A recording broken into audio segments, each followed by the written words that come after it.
Boa tarde a todos. Jesus nos abençoe com a sua paz.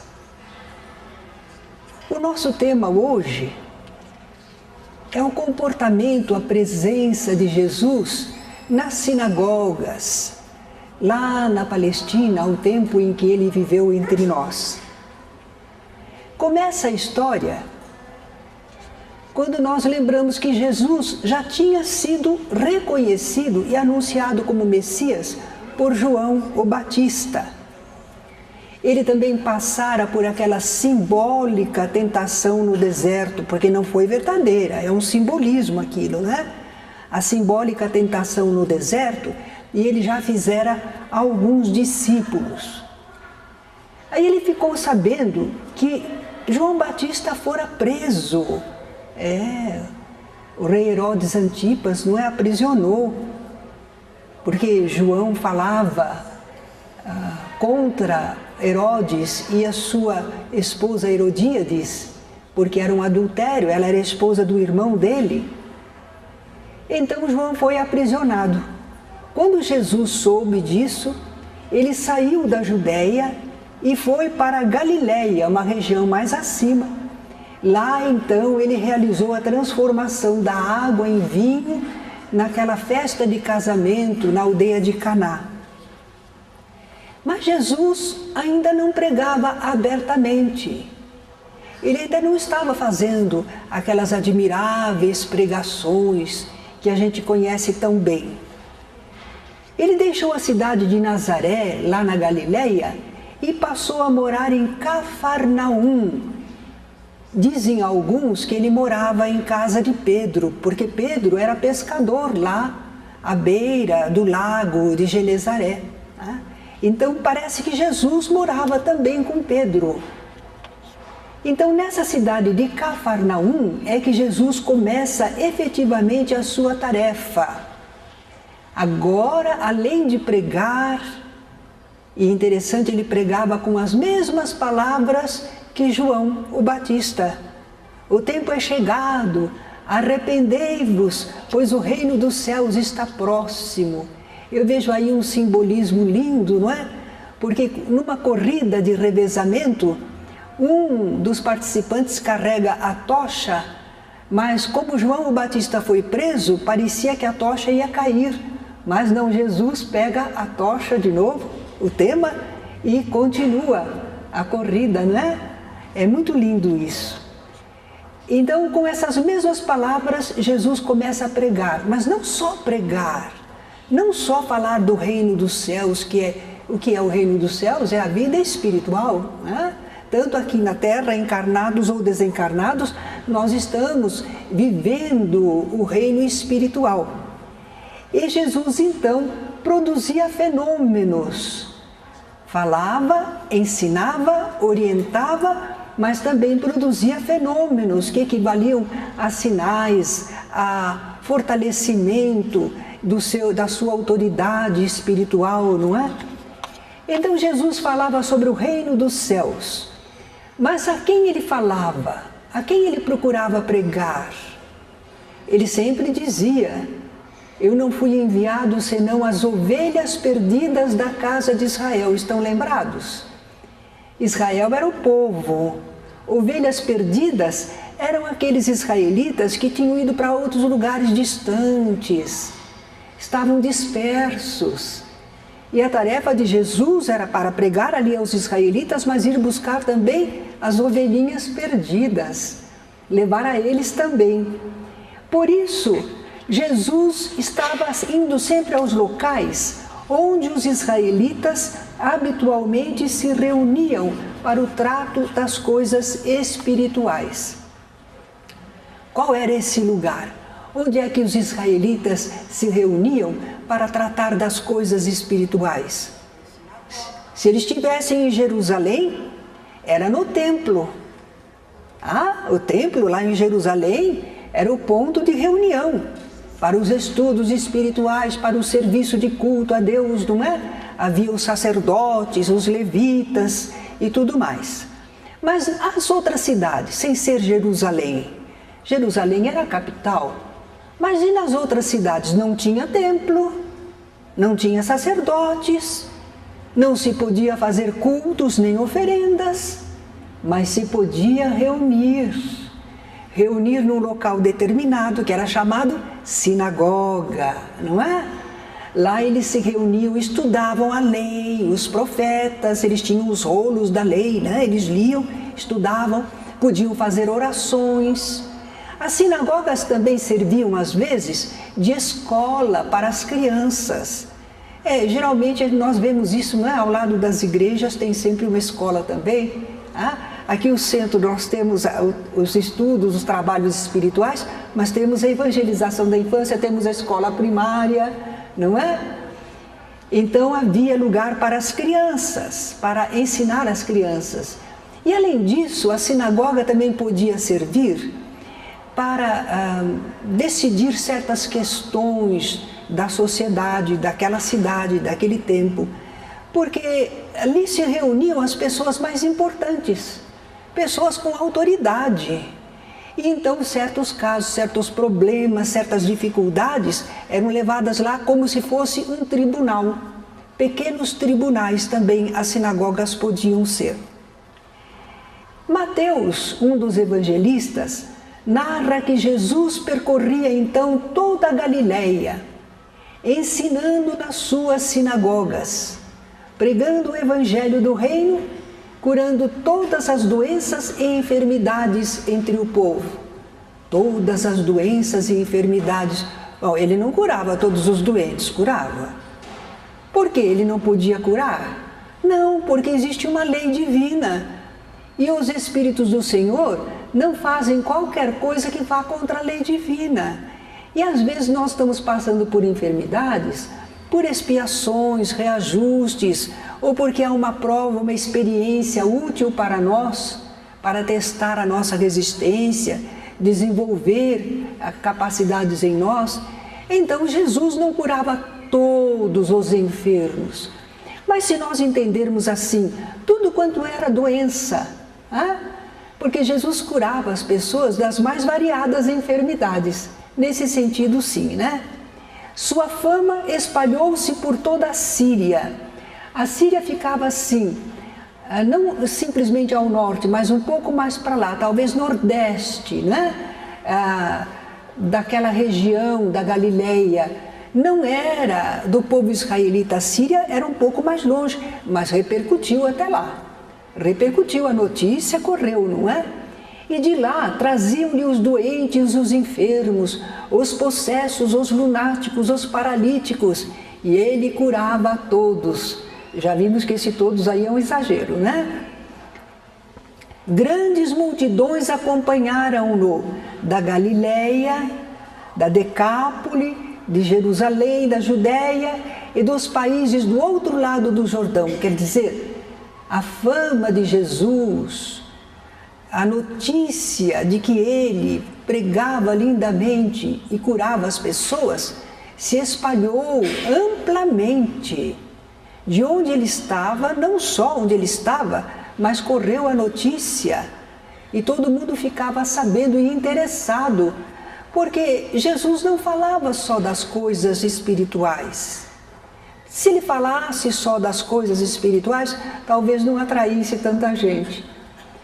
Mas o povo daquela época não tinha hospitais, não tinha posto de saúde. Já imaginaram como ficavam os doentes? Dificuldade de ter um socorro, de ter um alívio, de receber um tratamento, e agora surge alguém que pode curar? Claro que de toda parte o pessoal se interessou, não é? Lucas acrescenta um importante detalhe.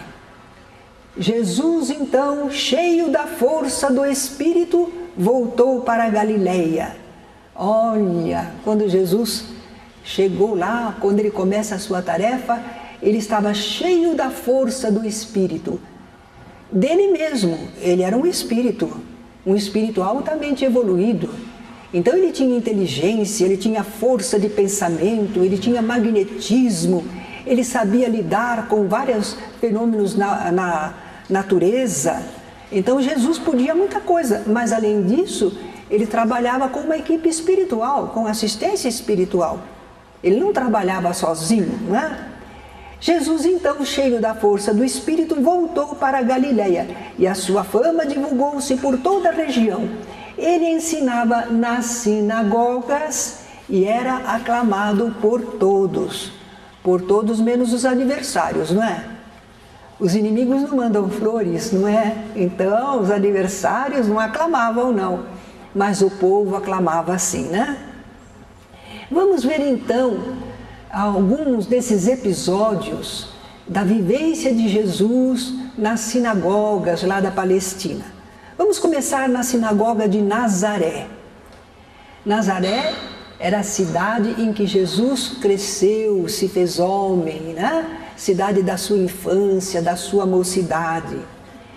Jesus já tinha estado lá em Nazaré, numa visita anterior, quando ele fez aquele fenômeno da transformação de água em vinho, que Allan Kardec acha que não foi um fenômeno de efeito físico, mas foi um fenômeno de Jesus falar ao povo, inebriando aquelas criaturas, empolgando, não é?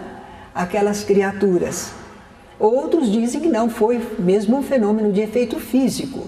Como quer que seja, foi um fenômeno que repercutiu bastante.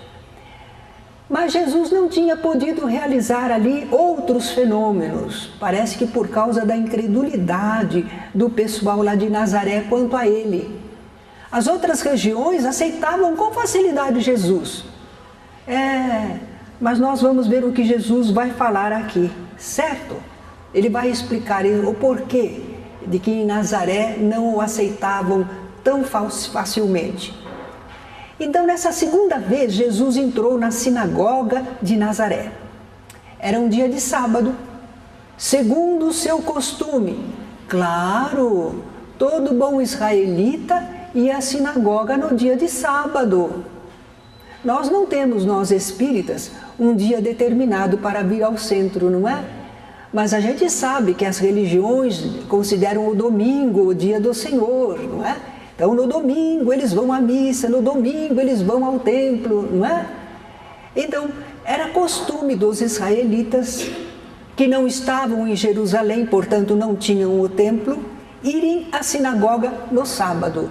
E Jesus, então, foi à sinagoga num sábado. E lá ele levantou-se para ler a Escritura. As sinagogas eram casas construídas especialmente para isso.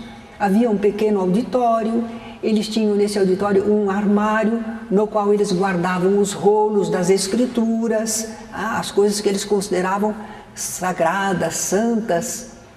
E também a gente leu num livro interessante que perto do armário onde estavam os rolos das Escrituras ficavam os assentos das pessoas mais importantes da cidade. E eu me lembrei que em certas igrejas havia até camarotes especiais para as grandes figuras, se estivessem presentes à missa.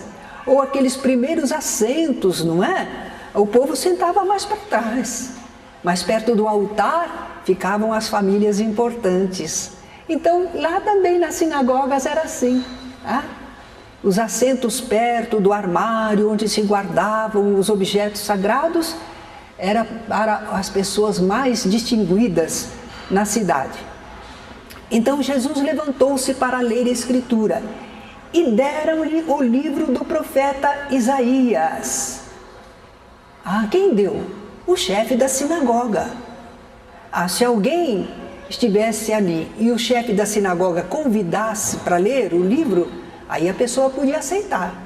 Jesus não chegou na sinagoga, abriu o armário, pegou o rolo. Não. É que o chefe da sinagoga convidou ele para ler, não é? E o livro que deram para ele ler era do profeta Isaías. O profeta Isaías falou muito sobre o Messias, o prometido Messias. Então Isaías fala várias vezes em imagens lindas sobre o Messias. Jesus desenrolou o livro do profeta Isaías e escolheu a passagem onde estava escrito o seguinte: O Espírito do Senhor está sobre mim, pois que me ungiu. e enviou-me para anunciar a boa nova aos pobres, para sarar os cativos, os contritos de coração, anunciar aos cativos a redenção, aos cegos a restauração da vista, para pôr em liberdade os algemados, para pregoar o ano da graça do Senhor. Esse trechinho tem um subtítulo assim em cima, Boas Novas de Salvação, lá no livro de Isaías. Jesus escolheu exatamente isso para ler. Bom, ele leu, fechou o livro, devolveu para o chefe da sinagoga e se sentou. Não falou mais nada, não comentou nada, não explicou nada. E como é que o povo ficou? Atento. O que é isso? O que ele quer dizer? Agora, acabou? Mas é que Jesus era grande mestre. Ele sabia motivar a classe. Ele quer falar algo importante. Mas não vai falando não, uma coisa atrás de outra, que o povo confunde tudo na cabeça. Ele parou aí. E o pessoal ficou interessado, motivado para saber. E aí? Não é? Então Jesus diz, hoje se cumpriu esta escritura que acabais de ouvir. Ora, mas Isaías estava falando do Messias? E Jesus leu aquele trecho, eu fui enviado por Deus, e agora ele diz, se cumpriu esta escritura, quer dizer, ele estava dizendo que ele era o Messias. E ele era aquele de quem falou Isaías. Naturalmente, Jesus não falou só isso, ele deve ter falado na sua pregação muitas coisas mais. Porque a gente vê que os judeus estavam perplexos. Aqui lá na sinagoga de Nazaré, eles perguntavam-se, de onde lhe vem isso? Que sabedoria é essa que lhe foi dada? Não é ele o carpinteiro, o filho de Maria, o irmão de Tiago, de José, de Judas e de Simão? E 4 irmãos. Jesus tinha irmãos. Ele era o primogênito de Maria. Mas isso não quer dizer que Maria não teve outros. Não vivem aqui também entre nós as suas irmãs? Ele tinha irmãs também. Os homens eles mencionaram pelo nome. Irmã, mulher tem menos importância, não é? Mas ele tinha irmãs. Quanto aos fenômenos que eles ouviam dizer que Jesus havia realizado em outros lugares, né? Eles comentavam incrédulos. Como se operam por suas mãos tão grandes milagres? Eles desconfiavam tanto que Jesus se admirou da incredulidade deles. Jesus não pôde fazer ali nenhum desses fenômenos admiráveis que o povo chama de milagres. Ele só aplicou uns passes curadores em uns poucos enfermos. A gente está aprendendo mais recentemente com a parapsicologia e também no espiritismo que é preciso haver uma contribuição, uma disposição, não estar com o pensamento contra, porque os fenômenos se realizam, não é? Com o pensamento e a vontade sobre os fluidos, sobre as pessoas. Agora, se as pessoas estão resistentes e pensando contra, vibrando contra, atrapalha, não atrapalha? Perturba a realização de fenômenos, não é? Então Jesus ali, ele só aplicou alguns passes em uns poucos enfermos. E Jesus explicou para aqueles israelitas lá da sinagoga de Nazaré por que o insucesso, por que ele não fazia ali mais fenômenos. Querem ver como é que Jesus argumentou? Sem dúvida me citareis este provérbio: médico, cura a ti mesmo. Quando Jesus estava na cruz, ele que era o Salvador, não é? Salva-te a ti mesmo, não foi assim que o povo falava?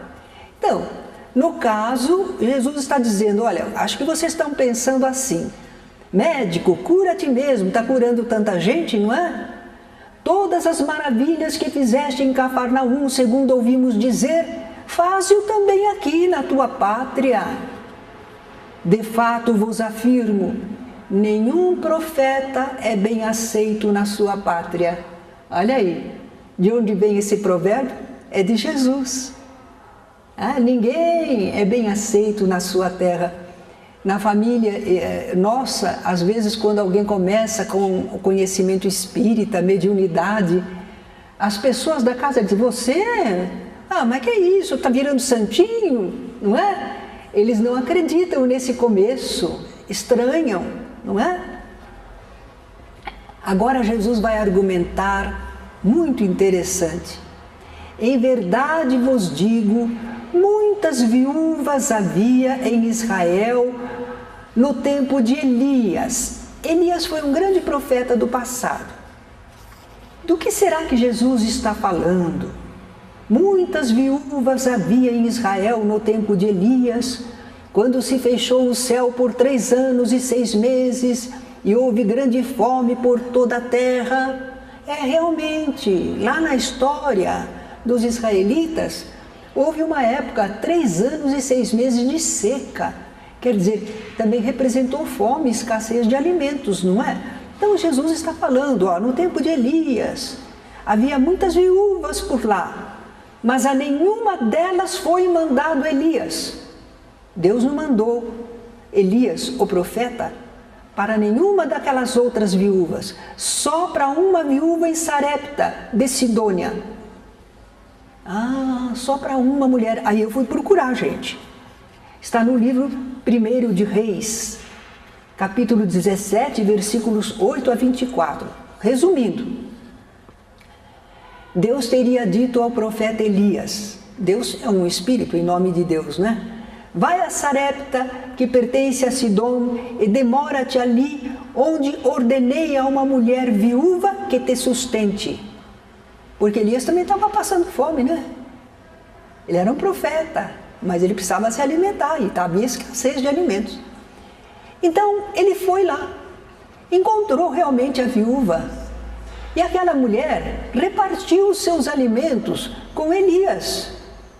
Tinha sua família, dificuldade, mas ela aceitou ajudar Elias, não é?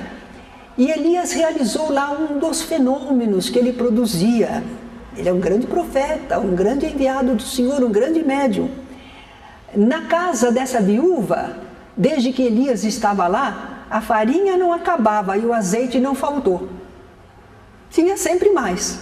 Usava, mas aparecia mais. Não é? Não passavam fome. Mas depois de algum tempinho, o filho da mulher adoeceu e ficou quase à morte. Ficou doente, a doença foi progredindo. Aí a mulher se queixou a Elias. Que fiz eu, ó homem de Deus? Vieste a mim para trazeres à memória a minha iniquidade e matares a meu filho? Ela estava se queixando. Eu estou fazendo aqui o bem, você chegou aqui para deixar meu filho doente? Mas Elias orou a Deus. Por 3 vezes ele se estendeu sobre o menino e a alma do menino tornou a entrar nele e reviveu. Devia ser um daqueles casos, né, de letargia, de morte aparente. E então Elias conseguiu reanimar o menino. E a mulher naturalmente ficou muito convencida de que Elias era mesmo um profeta do Senhor. Jesus está se referindo a esse episódio que aquele povo israelita conhecia muito bem, fazia parte da história deles, não é? Era famoso o episódio de Elias. Então Jesus está dizendo que havia muitas viúvas em Israel naquele tempo, mas só aquela viúva é que recebeu a bênção, teve merecimento para receber aquela ajuda, aquela presença.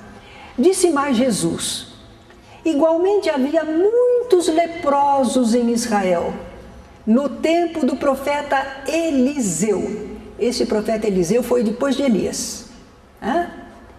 Mas nenhum deles foi limpo, senão o sírio Naamã. Eu fui procurar a história.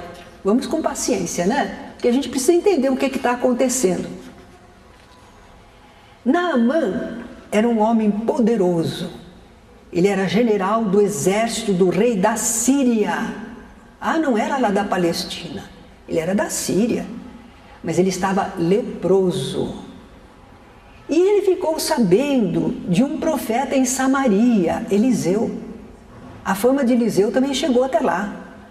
Então ele foi para Jerusalém, mas ele levou uma carta de apresentação do seu rei para o rei de Israel. E chegou até o profeta Eliseu.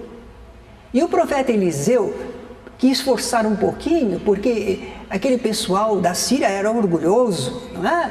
Chegou ali com pompa, era um general, não é? Então o profeta Eliseu disse, nem conversou com ele, mandou um recado. É para ele ir lá no Rio Jordão e mergulhar 7 vezes. Mas Naamã, o sírio, não queria fazer isso não. Ele dizia que lá na Síria eles tinham rios de águas melhores. Por que ele tinha que ir mergulhar lá no Rio Jordão?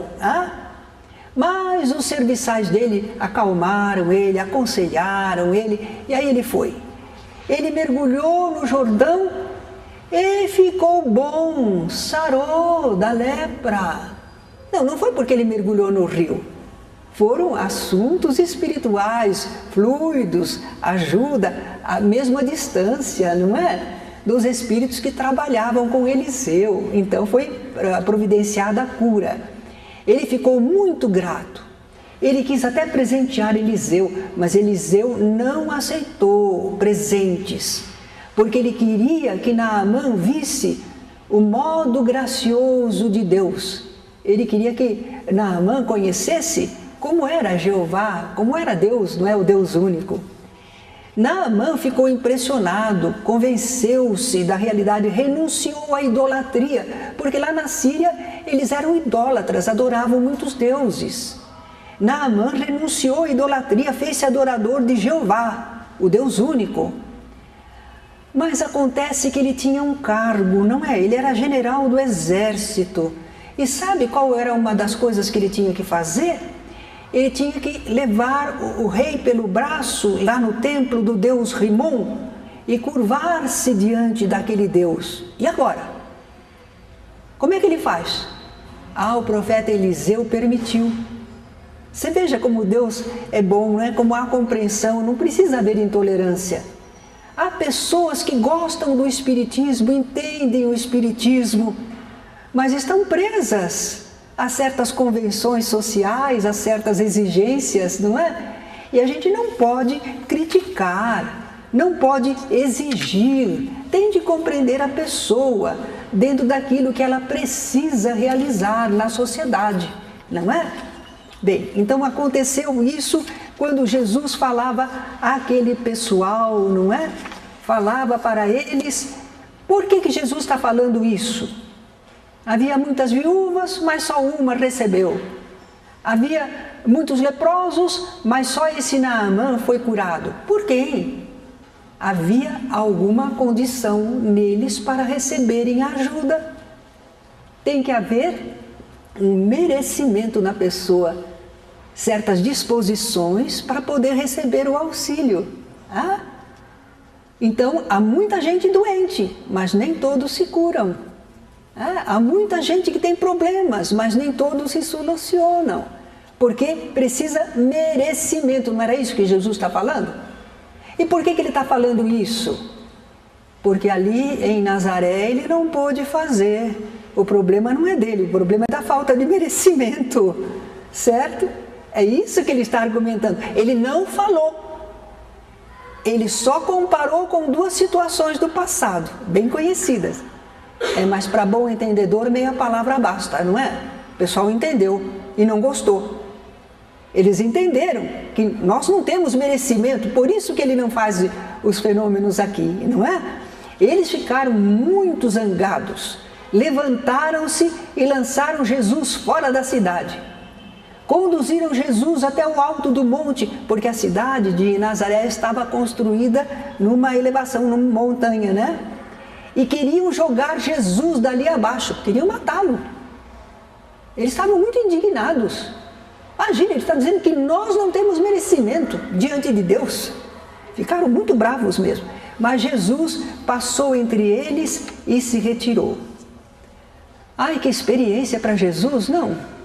Às vezes nós passamos assim por alguma experiência, passamos por uma rejeição, passamos por incompreensão, e aí a gente fica muito triste e desiste, a gente desiste, desanima, não brinco mais. Mas Jesus não fez isso não. Jesus não desanimou.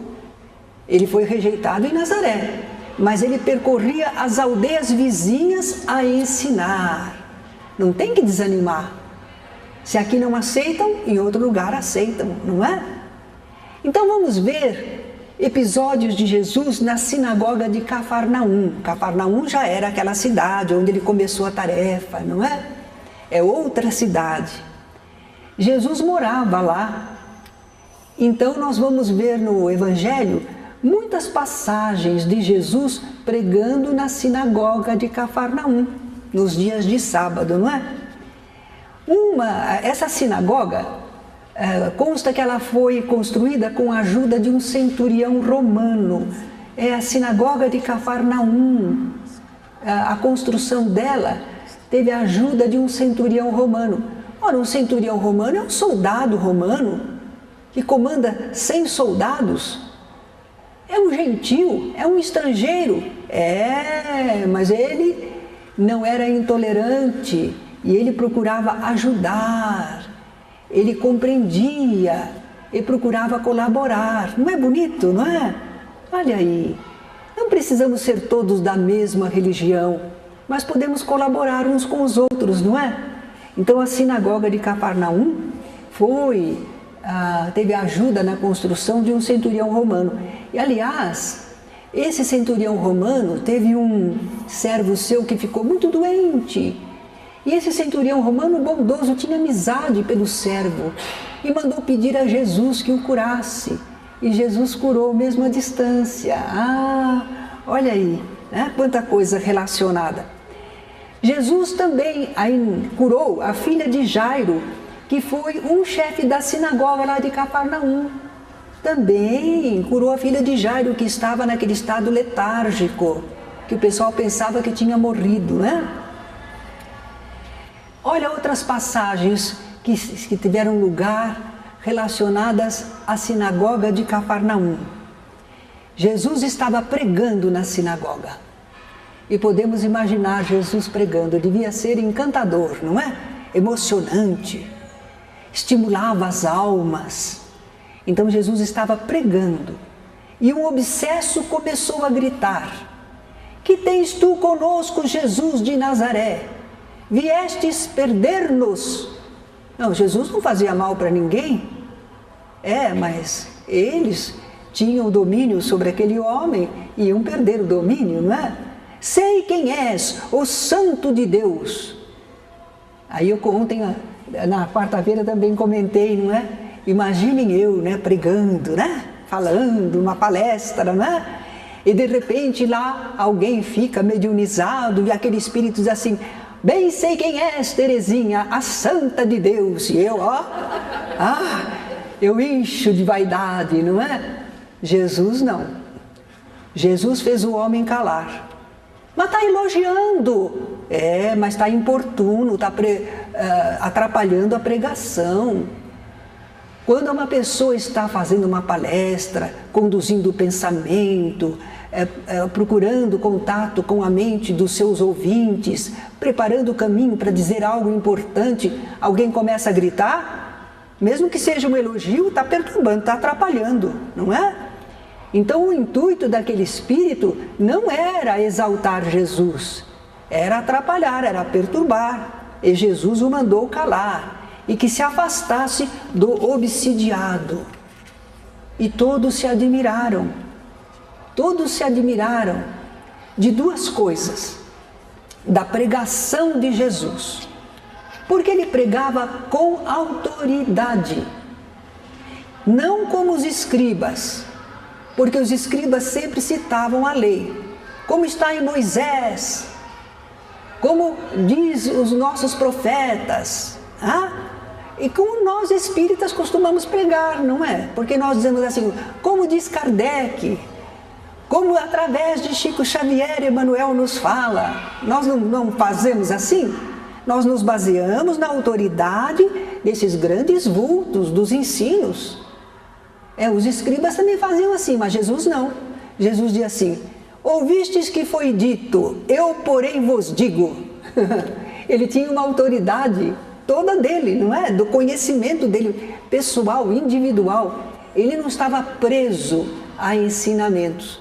Podia se referir a eles, aproveitá-los, mas ele tinha um conhecimento superior. Então o pessoal se admirava do modo como ele falava. Não era como os escribas, ele falava com autoridade pessoal. E eles também se admiravam de que Jesus tivesse mandado aquele espírito calar, e o espírito calou. Ele manda e os espíritos imundos lhe obedecem. Espírito imundo, espírito que não toma banho, a gente sabe que são impurezas espirituais, né?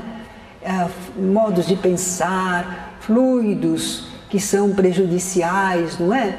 Isso são impurezas da alma, né?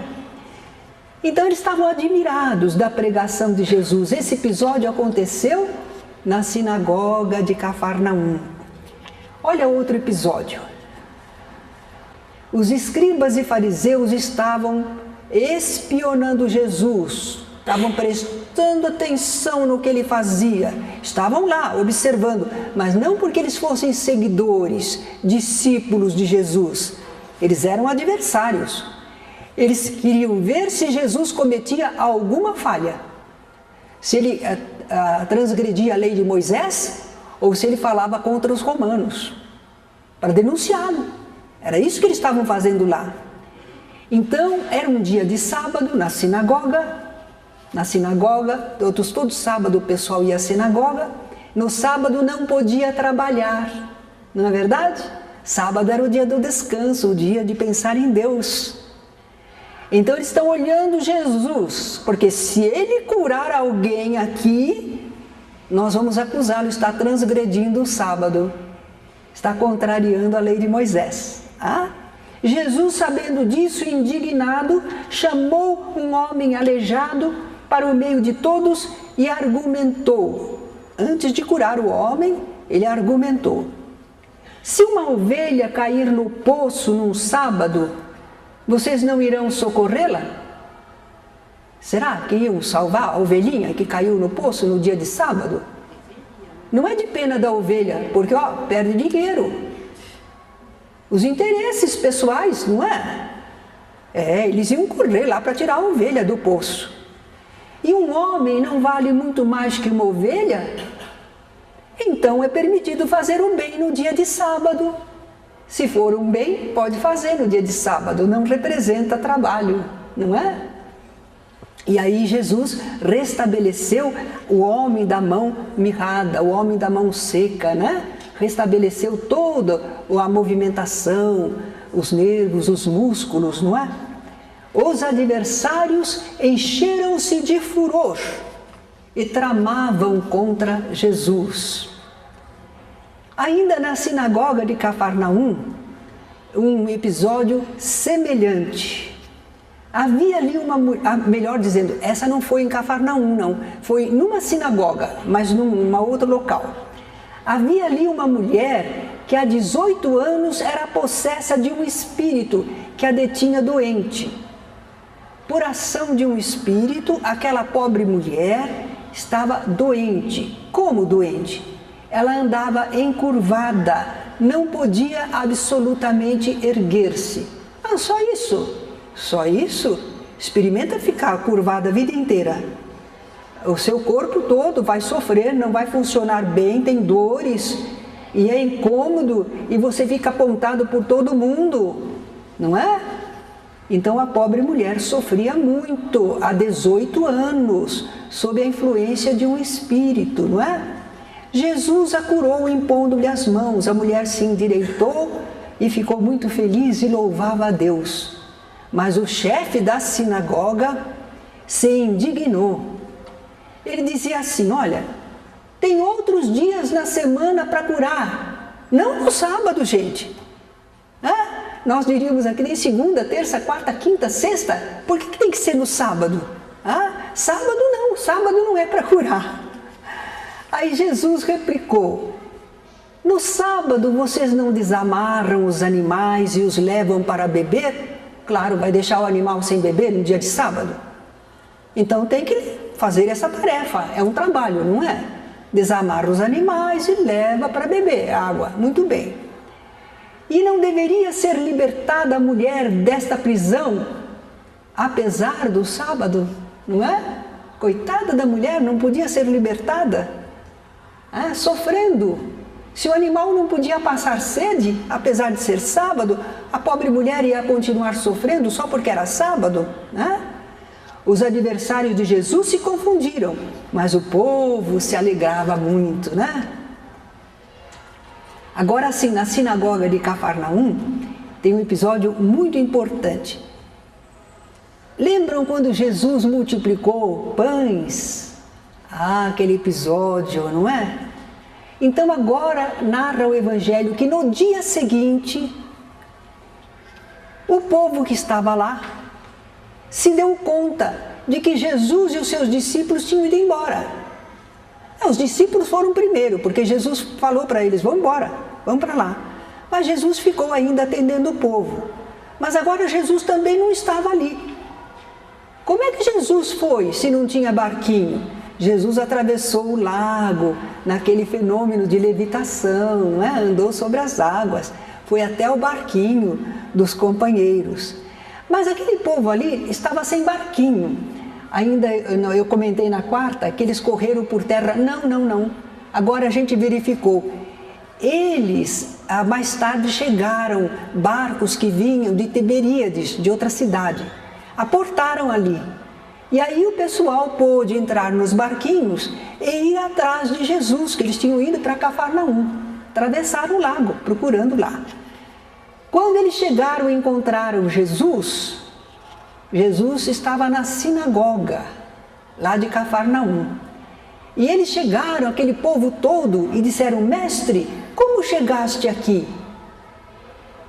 Eles estavam, parece que falando, né? Que coisa admirável, como é que o senhor chegou? Não tinha barco? Mas Jesus vai ter uma longa conversa com eles. Essa longa conversa começa com Jesus respondendo, vós me buscais, não porque vistes sinais, mas porque comestes dos pães e vos fartastes. Vocês estão atrás de mim porque vocês viram alguma coisa, algum sinal de espiritualidade? Não, é porque vocês comeram pão, não é? Vocês estão esperando talvez isso. Trabalhai não pela comida que perece, mas pela comida que dura até a vida eterna, que o Filho do Homem vos dará. Foi então que eles pediram orientação a Jesus, que faremos para realizar as obras de Deus? E Jesus disse que era para crerem nele como o enviado divino, o Messias, não é? Aqueles que haviam presenciado a multiplicação dos pães e que vieram, eles provavelmente não duvidavam, eles até queriam fazer Jesus um rei, né? Eles queriam proclamar Jesus rei. Mas ali havia muita gente que não tinha estado lá, onde se deu aquele fenômeno. Muita gente dali da cidade de Cafarnaum. E eu acho que foram essas pessoas que não tinham visto nenhum sinal que perguntaram para Jesus, que sinal fazes para que o vejamos e creiamos em ti? Quais são os teus feitos? Eles tinham o costume, os israelitas, de achar que se uma pessoa estava investida pelo alto de autoridade para alguma coisa, deveria produzir sinais, coisas admiráveis. É isso que eles estão querendo de Jesus, não é? O pessoal lá de Cafarnaum. E especificamente parece que eles esperavam um fenômeno como o da multiplicação dos pães, porque eles escutaram o pessoal falar que Jesus fez, né? Então eles vão dizer assim, nossos pais comeram o maná no deserto, como está escrito, deu-lhes a comer pão do céu. Os ancestrais deles, ao tempo de Moisés, tinham comido o que eles chamaram de pão do céu, que caiu do céu. A gente sabe agora que não caiu nenhum pão do céu, que foi um fenômeno da natureza, providenciado por Deus, é claro, de acordo com a lei divina. Então tem um insetozinho, a cochonilha, que ela trabalha com as tamargueiras e ela produz uma exsudação da tamargueira que forma como se fosse pequenas gotas assim, de orvalho, como se fosse de orvalho, uma coisa consistente e nutritiva. E foi comendo isto que aparecia de manhã no deserto, quando o dia clareava, que os israelitas sobreviveram à fome no deserto. Quando eles estavam passando aqueles 40 anos no deserto, foram alimentados assim. E eles chamaram isso pão que desceu do céu. Eles chamavam assim, de pão que desceu do céu. E por isso que eles estão falando, nossos pais comeram o maná no deserto, como está escrito, deu-lhes a comer pão do céu. Aí Jesus respondeu, não foi Moisés quem vos deu o pão do céu. E realmente não foi. Moisés só rogou a Deus, ó Senhor, estamos passando fome. Como é que faz? O fenômeno, o alimentar as multidões, veio da parte de Deus, a providência divina, não é? Então Moisés não deu nenhum pão do céu. O verdadeiro pão do céu é meu Pai quem vos dá, porque o pão de Deus é o que desce do céu e dá vida ao mundo. Oh, que pão importante, não é? Senhor, dá-nos sempre desse pão. Eles não estão entendendo. Agora Jesus vai fazer uma grande revelação. Eu sou o pão da vida. O que vem a mim jamais terá fome. E o que crê em mim jamais terá sede. Porque eu desci do céu não para fazer a minha própria vontade, e sim a vontade daquele que me enviou. Que revelação linda! Mas eles não entenderam. Não é este Jesus, o filho de José? Acaso não lhe conhecemos o pai e a mãe? Como, pois, agora diz, desci do céu? Eles murmuravam, não estavam entendendo, não. Vossos pais comeram maná no deserto e morreram. Eu sou o pão vivo que desceu do céu. Se alguém dele comer, viverá eternamente, não vai morrer. E o pão que eu darei pela vida do mundo é a minha carne. Como pode este dar-nos a comer sua própria carne? Eles estão confusos, não é? Se não comerdes a carne do Filho do Homem e não beberdes o seu sangue, não tendes vida em vós mesmos. Quem comer a minha carne e beber o meu sangue, permanece em mim e eu nele. Assim como o Pai que vive me enviou, e igualmente eu vivo pelo Pai, também quem de mim se alimenta, por mim viverá. Essas palavras são muito repetidas, não é? Acham bonito, mas ninguém às vezes fala direitinho o que significa. Para aquele pessoal ali da época, eles não compreenderam nada. E houve discípulos de Jesus que também não entenderam. Jesus tinha os apóstolos, que ele escolheu especialmente. Mas ele não tinha só 12, ele tinha outros discípulos, não é? Muitos. E alguns dos discípulos também murmuravam. Duro este discurso, quem o pode ouvir? Quer dizer, como é que pode aceitar uma coisa dessa? Porque eles pensaram que eles tinham que comer Jesus, não é? Materialmente, não era isso. Isto vos escandaliza? Que será, pois, se virdes o Filho do Homem subir para o lugar onde primeiro estava? Jesus já estava anunciando que um dia ele ia ascender aos céus. A materialização que ele fizera, não é? Ele ia dissolver, ia elevar-se no ar e sumir.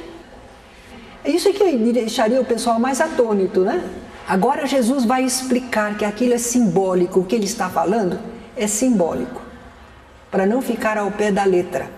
O Espírito é o que vivifica, a carne para nada aproveita.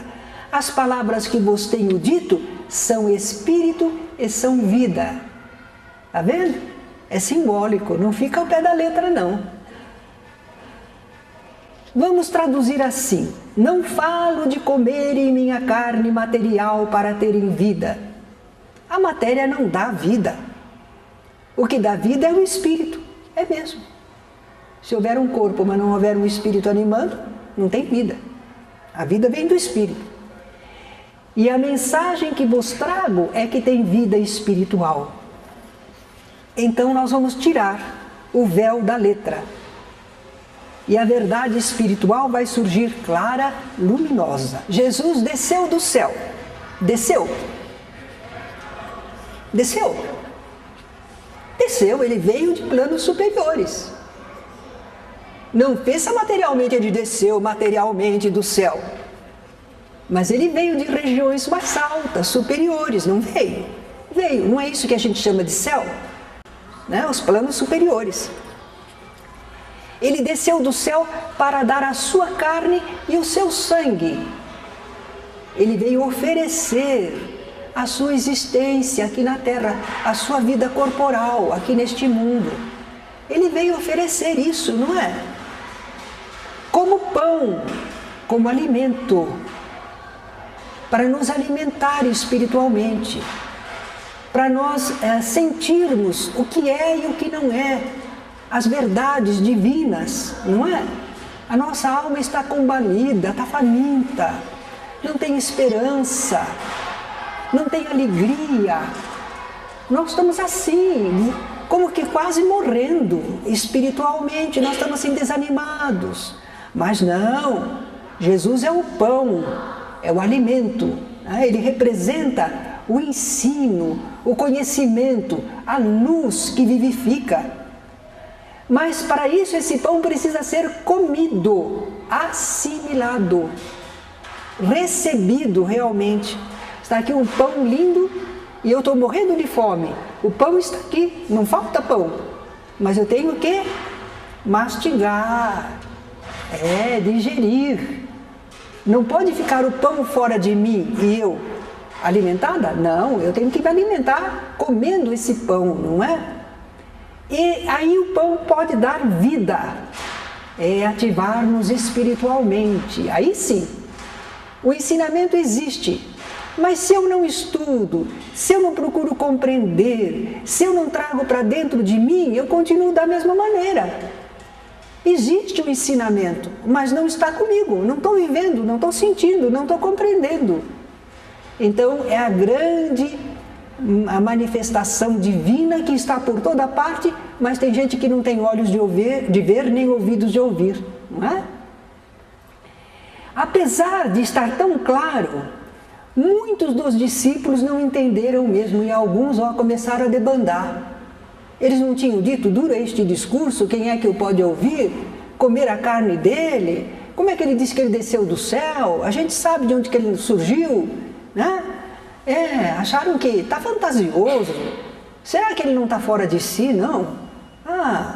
E aí alguns debandaram. Então Jesus perguntou aos 12 apóstolos, porventura quereis também vós outros retirar-vos? Jesus deixa a liberdade, né? Mas vocês querem ir embora também? E Pedro, que era assim sempre entusiasmado, inflamado, impulsivo, não é? Espontâneo, Pedro responde, Senhor, para quem iremos? Tu tens as palavras da vida eterna e nós temos crido e conhecido que tu és o Santo de Deus. Pedro soube entender, não é? Em Jesus estava a verdade, mesmo que eles ainda não compreendessem tudo. Mas eles tinham confiança em Jesus, não é? Jesus precisou explicar muitas coisas para eles que eles não entendiam, mas eles não debandaram. Eles ficaram perto e faziam perguntas, então Jesus explicava para eles. Vocês todos fizeram iniciação, não é? E vocês têm esse episódio lá no Iniciação. Esse episódio é lindíssimo, porque muitas pessoas ainda hoje ficam presas à ideia de um pão que eles querem comer, para ter Jesus dentro de si. Naqueles tempos antigos, no começo do cristianismo, era preciso colocar imagens assim, para que o povo não esquecesse, porque o povo não lia, o povo só escutava. Então, para gravar bem, era preciso representar, não é? Então representava com aquela cerimônia que se tornou a missa, para que o pessoal lembrasse, olha, na ceia com os apóstolos, Jesus falou, eu sou o pão que desceu do céu, minha carne, meu sangue. Ah, vocês assimilem, não é? Comam. Então, eles representavam com um pequeno pãozinho, uma hóstia, não é? Enquanto o sacerdote também tomava o vinho. Era um simbolismo lindo, mas se entender o que está por dentro, senão não adianta. Não adianta ingerir materialmente o que representa o Cristo, mas afinal de contas não sentir, não pensar, não procurar reproduzir, não é? Nós também, espíritas, nós temos essas instruções maravilhosas dos Espíritos, que recordam o Evangelho, que nos ensinam tanto, que explicam o que Jesus queria falar, e talvez que alguma pessoa disse, oh, gostei, agora entendi, mas não vive, mas não traz para si, quer dizer que não comeu, conheceu assim por fora, mas não trouxe para a sua vida, não viveu verdadeiramente. Então, o que realmente modifica a gente é quando a gente traz esse entendimento para dentro de nós, não é? Jesus veio à Terra para isso. Ele veio para mostrar o caminho da verdade e da vida. Ele exemplificou, ele ensinou, passou por dificuldades, superou a todos, mostrou como é que a gente ressurge espiritualmente. Agora, cada um de nós tem que assimilar isso. Assimilar o que significa? Significa que passando por lutas na vida, eu não posso desanimar. Eu agora sei que somos imortais, eu não vou ficar triste e desanimado porque um ser querido desencarnou ou porque agora eu estou doente e essa doença aqui é fatal. Nós não temos nada com isso, nós sabemos que somos filhos de Deus, seres imortais. Jesus provou isso. E esse conhecimento está em nós. É isso que vive. Jesus é isso. Não é? Então nós temos que saber viver a mensagem de Jesus, comê-la, assimilá-la verdadeiramente. E ela então vai agir em nós. É maravilhoso. Como é que dizia o apóstolo Paulo? Já não sou mais eu quem vive, mas é o Cristo que vive em mim. E eu começo a comparar, porque, por exemplo, acontece um probleminha qualquer e a gente às vezes fica indignado, bravo, já quer reagir, quer agredir.